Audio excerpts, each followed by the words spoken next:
We're in a resort called Malima in Mirissa in the south of Sri Lanka, and it's an amazing place. So on my left is the Valigama Bay,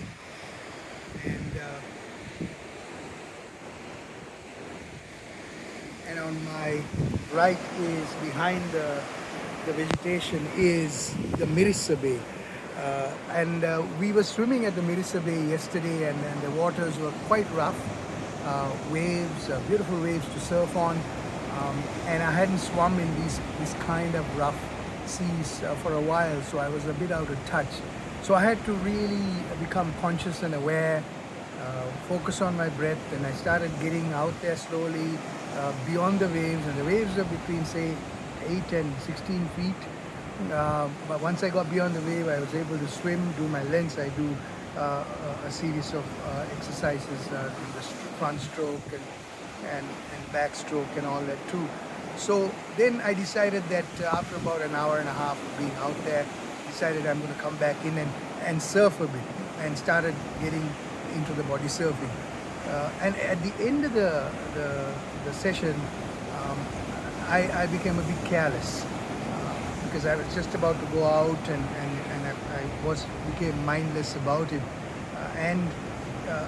So what happened was I got onto the top of a wave. It must have been about 15 feet, thinking that I can ride it, but I timed it wrong and I crashed down. But that about 15 feet down, and I hit my face on the ground, and then it twisted my body and flipped me over to the other side. So it was just a mess, and I knew I would have hurt myself. My muscles would have got pulled and all that too, and I was lucky, and I quickly as soon as that happened, I had to become aware and conscious. I got into my breath, and then I had to turn around because I knew more waves are coming. So now I had to become aware, and in a matter of seconds I got a cramp on my hamstring, my left hamstring. So I had to now manage that, pull my toes in, and then dive under for the next wave that was coming in. So now I was fully aware and conscious. I was on my breath. I was breathing consciously in and out, and to get myself, my mind and body together now. And then as soon as I did that, my right hamstring went. So my body was in stress, in trauma, in shock. So that's why the cramps were happening. So I had to now deal with the other cramp, and now I had to really get into my breath and become conscious and aware, because this is the most dangerous time, because as the waves coming in, if I lose my attention, lose my focus, I could get myself into further trouble.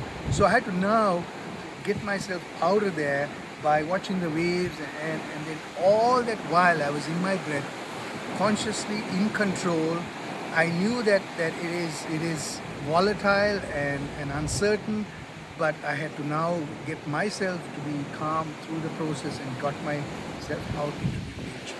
Now once I got into the beach, I kept and sat on a bench there, and I kept on taking deep breaths to not let my body go into a place of shock. I could feel the pain on my face. My whole side was aching.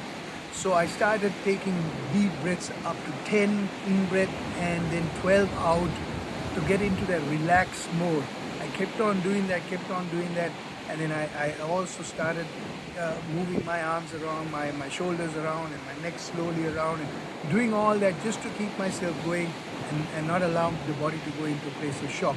And then luckily I had some Anika, homeopathy treatment of Anika montana. I took that every 15 minutes, and I calmed myself down, and I had to be conscious and aware for the rest of the night to make sure that my body then goes into a place of relaxation. And then I've had these kinds of situations happen to me before. If I didn't take care, I got myself in big trouble the next day. My whole body would go into muscle shock. So the next morning, today there is pain, but I managed it well. But all I want to say is that when we get ourselves into these kinds of situations, we are able to get out of the sympathetic nervous system in our autonomic nervous system by getting a hold of it ourselves through our breath into the parasympathetic nervous system, to then take control of what's going to unfold next. And then we have some control in that healing process after we get hurt like that. So greetings from Mirissa, Sri Lanka.